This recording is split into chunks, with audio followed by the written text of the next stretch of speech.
ঢাকা চট্টগ্রাম মহাসড়কের নারায়ণগঞ্জের মৌচাক এলাকায় গত রবিবার বসুন্ধরা সিমেন্টের 8টি গাড়ি আগুনে পুড়িয়ে দেওয়া। এখানে থাক ভাই, আমি আয়সা নিব না।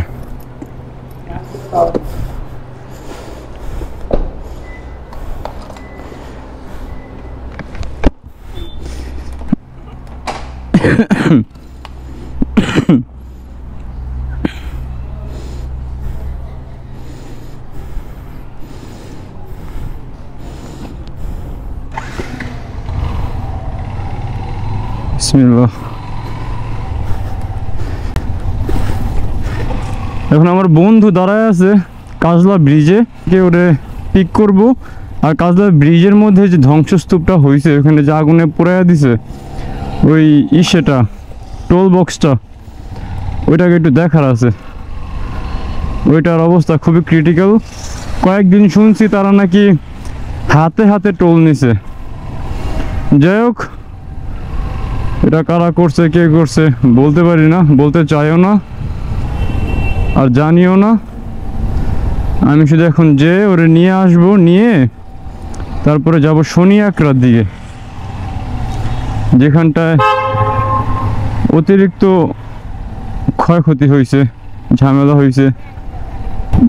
আমার যাওয়ার আগে জিজ্ঞেস করে নিতে হবে সবাইকে যে শনিয়াকড়া কি যাওয়ার মতো অবস্থা আছে নাকি কোনো ঝামেলা হইতে পারে। মাই গড, এই রং দিয়ে যে আসে এগুলো কতটুকু রাগ উঠে আমার, এই যে ওরাও তো এখানের অবৈধ। গাইজ, আমি জানি না আমি কতটুকু মোটর ব্লগিং এক্সপার্ট, কিন্তু আমার মনে হয় যে আমি আপনাদের সাথে কানেক্টেড। আগে কথা বলতাম অনেক চিল্লাপাল্লা করে, এখন আমার গাড়ি 103-এ আছে। আমি বলতেও পারি না যে আমার মাইক কি আদৌ কাজ করতেছে নাকি আমার কথা নিতে পারতেছেন নাকি পারতেছেন না। আমি খুবই আতঙ্কিত, আপনাদের দেখানোর জন্য আর কি বের হয়েছি যে কি একটা অবস্থা। কারণ আমার সামনে ওই যে বসুন্ধরার যে 8টা গাড়ি, দেখো আল্লাহ কি অবস্থা। বসুন্ধরার যে 8টা গাড়ি পুরাইছে ওইটা আমার চোখের সামনে। আমি এখন যে দেখবো ওই এলাকাটার কি অবস্থা। এই রাস্তাটা হয়েছে খুবই মানে ব্লেসিংস রাস্তাটা আমাদের জন্য। আগে ছিল একটা লেনের রাস্তা, এদিক দিয়ে 2টা করে ব্যাডফোর্ড, 2টা করে ট্রাক ওভারটেকিং করতো। খুবই একটা বাজে অবস্থা ছিল। আমার বন্ধুটা কই দাঁড়ায় আছে, সজল সজল সজল, হোয়ার আর ইউ সজল? কমে বেড়া, ওই যে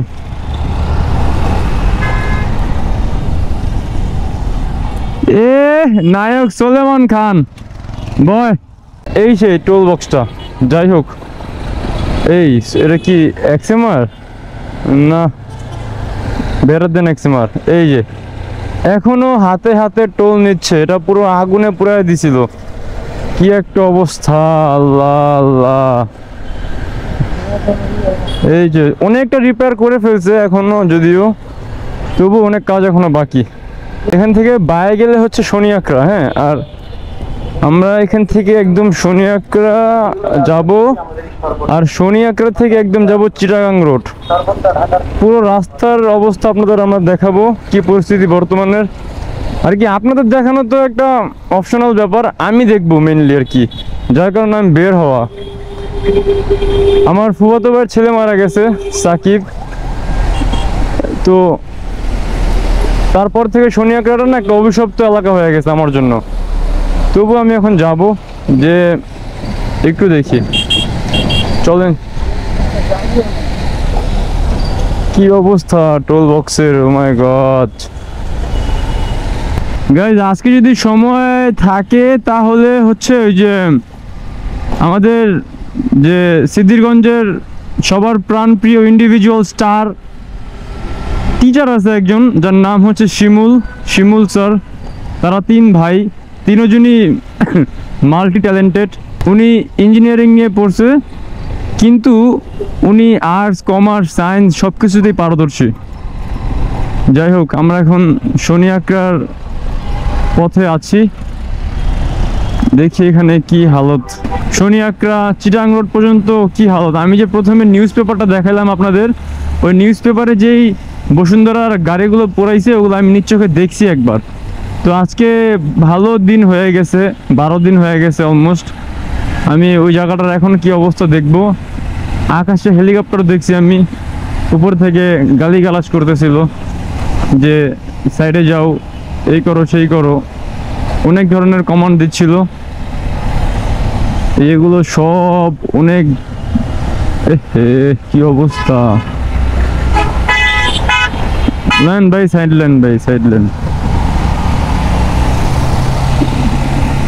না, শনিয়ারটার অবস্থা শিথিল, মোটামুটি নর্মাল হয়ে গেছে। এখন দেখতে হবে যে চিটাং রোডের অবস্থা কি। চিটাং রোডের অবস্থাটা আমার দেখার জন্য আমি খুবই আত্মহারা। চোখের সামনে দেখছি তো শত শত মিলিটারি, শত শত সেনাবাহিনী, পুলিশরা রাস্তার মধ্যে ওই যে ব্যান হয়ে হাঁটতেছিল। তো ওগুলো দেখলে ভয় লাগবেই। মনে হয়েছে আমার কাছে যুদ্ধ আমি দেখতেছি নিজ চোখে, আমি নিজ চোখে দেখছি। মানে পুলিশ সবগুলো হয়েছিল কি যে একদম মানে মাথা নামায় অর্ধেক শরীর ব্যান করে সবাই ধীরে ধীরে মুভ করতেছিল। একসাথে না এক কাতারে 4 জন 5 জন করে হলে কাতার ছিল হচ্ছে না হইলো 100-র উপরে। এতগুলো পুলিশ একসাথে, এই চাচারে কি করতে মন চায় এখন বলেন তো একটু? ওরে কি করতে মন চায়? মাথাটা না আমার পুরো নষ্ট হয়ে যায়। কিন্তু এখন দেশের পরিস্থিতি ভালো না। যে দেশে ন্যায় ন্যায়, ওই দেশে অন্যায় হবেই। এই যে একটা হিরো শোরুম, এই শোরুমটা আমি যে জীবনে কতবার ভিজিট করছি শুধুমাত্র আমার একটা বাইকের জন্য। আমি খুব চেষ্টা করতাম যে একটা হিরো হাং কিনি আমি, কম দামি হোক, পিছনে মনোশক নাই তাবি আমি চেষ্টা করতাম যে একটা এফোর্ড করার মতো। বাট কোনো দিনই হয় নাই আমার ধারা। দোস্ত যাও কেমনে, এমনি এমনি ভাই। সাইনবোর্ডের মধ্যে যে কি হয়েছে, আপনারা যারাই বাইক চালান এই সাইনবোর্ডের এই রাস্তাটা যখন আসবেন তখন কাইন্ডলি একটু দেখে নেবেন, কারণ এখানে অনেক আগুনে পোড়াপুরি হয়েছে। এখন রাস্তাটা কি প্রপারলি ক্লিন কিনা এটা তো আমরা জানি না, তাই না? হইতে পারে সামনে একটা চাক্কা আইসা পড়ছে বা সামনে কিছু একটা আইসা পড়ছে, তখন কি করবেন? আমার কাছে জায়গাগুলা কত আপন, আমি যেখানে কত আসা যাওয়া করছি রাস্তাগুলো দিয়ে। কিন্তু এই অবরোধ কারফিউর পরে মনে একটা ভয় এসে গেছে যে আমার কিছু হয়ে গেলে আমার পরিবারের কি হবে।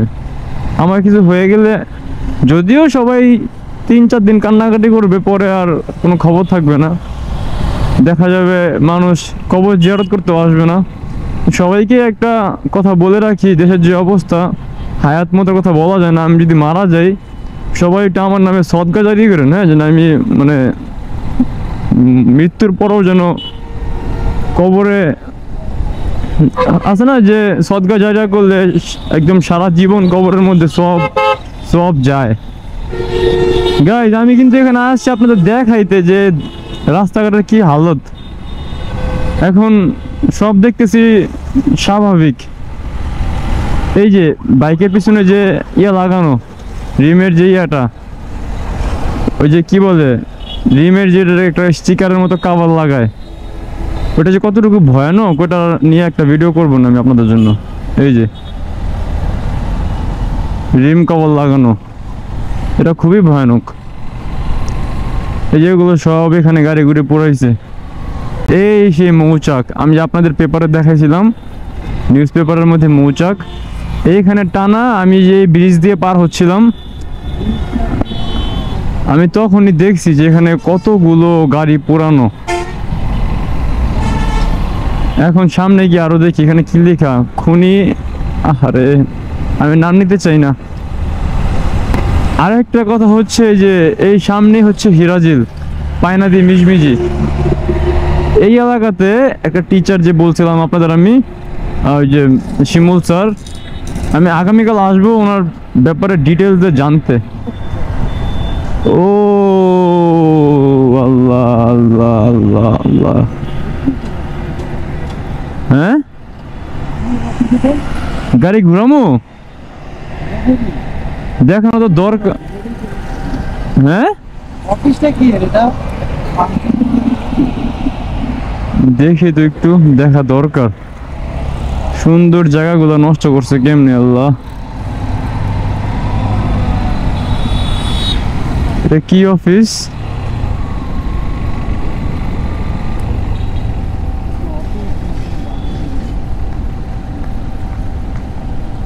মানে যে যেমনি পারছে এখান থেকে এইম করে শুধু মারছে যে আয় হাত সই করি, থাইগুলা ভাঙি, সরকারি থাই।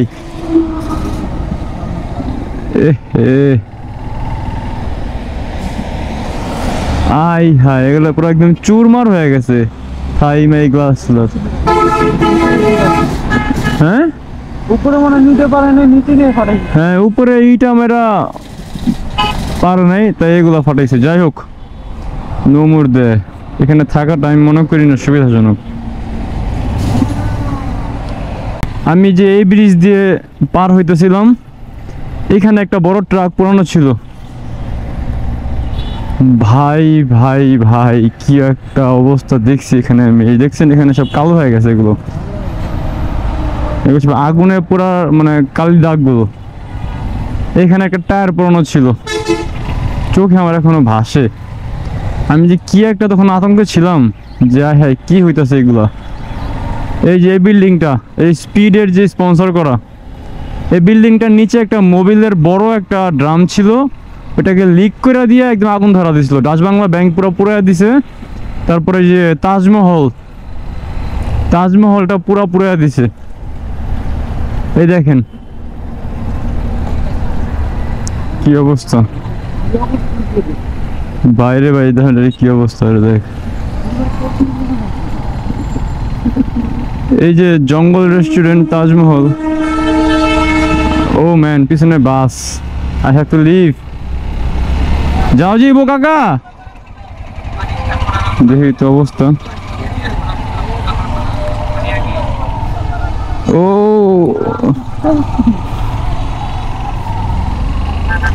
সাদাকাল্লাহুল আলিয়্যুল আযীম। সবাই দোয়া করবেন যেন দেশটা খুব তাড়াতাড়ি ঠিক হয়ে যায়।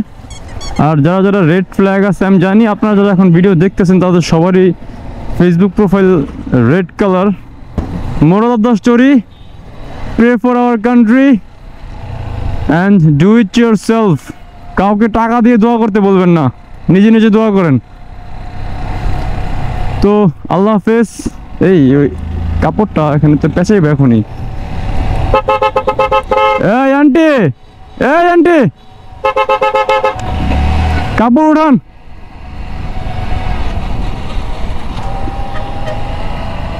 যাই গাইস, আল্লাহ হাফেজ।